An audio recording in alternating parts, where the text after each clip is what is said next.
I remember getting out of the subway station in New York City, Park Avenue, and I think 28th Street.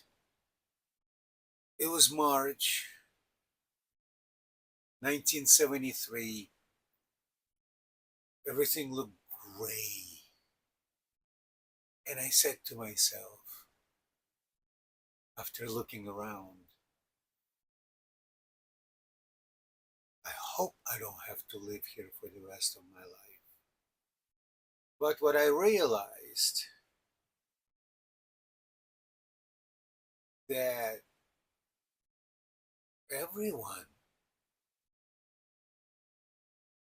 with a very few exceptions, is a slave in the US,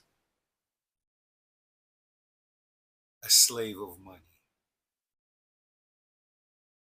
And that slavery, to me,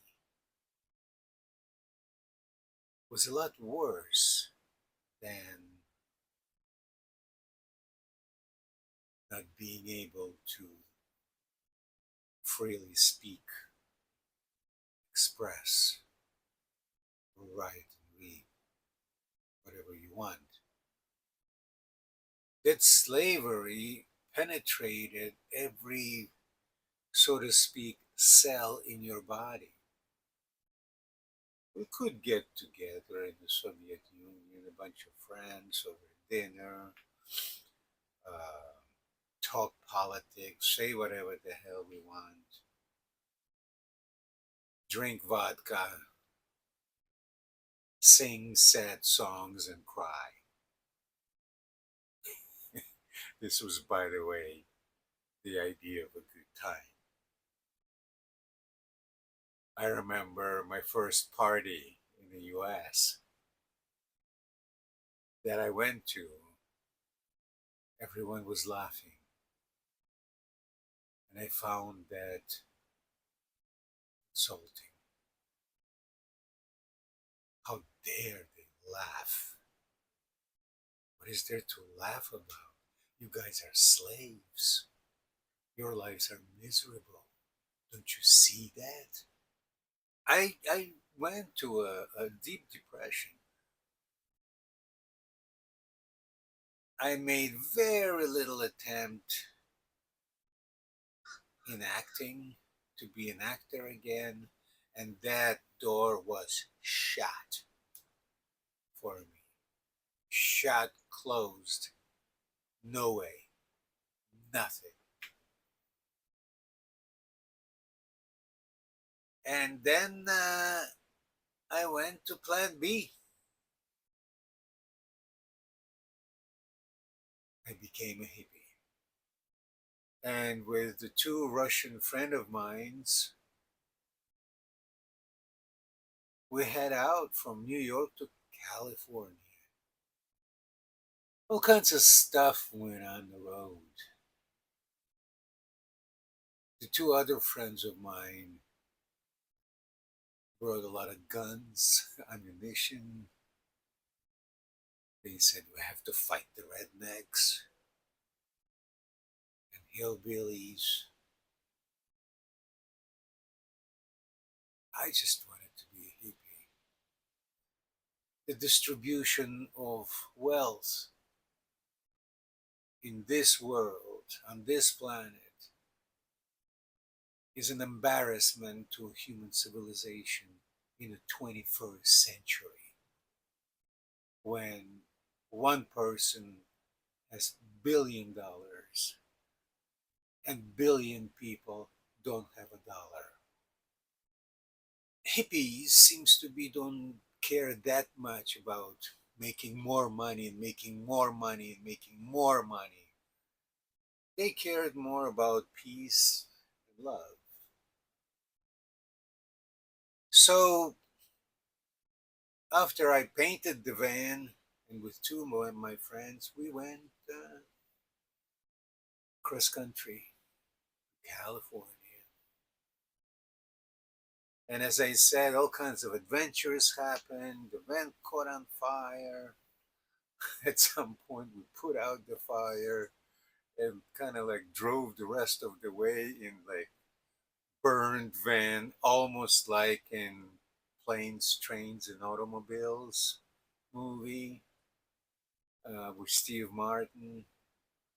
They drive in this car that is completely burned, and made it to Colorado. A brother of a friend of mine was there in a music festival, classical music, summer school, I suppose, or festival. And I stayed there for a few years, making it as a kind of a home base for my next 4 years, I would imagine, of hitchhiking. 1970, whatever, it was probably 1976, 1977, the height of Grateful Dead. I was looking for hippies. There was not one hippie anywhere in Oakland where we stayed at the factory.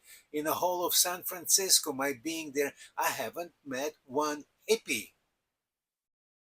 Can you imagine if I would have gone to that Grateful Dead concert in 1977, Oakland, San Francisco? Wow, my life would have been so different. But that wasn't the past. That was that God set for me. And disappointed not finding one hippie in San Francisco in 1977. Let's say that was the year. I remember I went back to Colorado. I found myself living in this one bedroom apartment in Aspen, Colorado, with my dog. No, I didn't have a dog back then. And there was about 8 of us in the one bedroom apartment, sleeping on the floor like sardines, doing drugs, drinking, partying, tripping on LSD. So this one evening, I took a hit, and right after I took a hit, this one of the guys came home and said, "Alexei, I have a job interview for you." I was like, "Oh, great." He said, "But you gotta go right now." I was like, "I just dropped acid, man." Well, he said, "You haven't paid rent in like 5 months. It's either you go to the interview right now or you go out on the street. That's it." And it was winter in Aspen, Colorado. Temperatures at night were like way below 0 Fahrenheit. So that was not an option. So I got dressed and lots of warm clothes. The sun was already down, and went for the job interview, which was a dishwasher in a restaurant. So I walked a couple of blocks. It wasn't that far. He told me go through the kitchen entrance, the screen door. I found the kitchen entrance, opened the door, walk into the restaurant. Vavoom! The acid hit me like a freight train. Pots, pans. The ceiling is kind of like wavy. Fire. And then suddenly this woman with this big, exciting eyes jump out of nowhere and says, "Hi,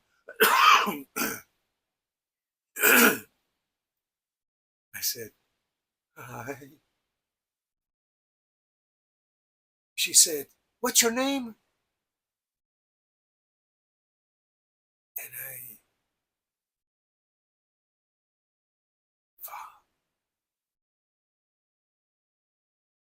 forgot my name. I had no idea what my name was. She said, "Alex, right?" And I said, because it kind of sounded close enough. I said, "Yeah." Anyway, I don't remember what the conversation was about, but I got hired. Of course, dishwasher. Probably their dishwasher walked out. And I don't remember exactly, but if I had to work that day or not that night. But I got hired.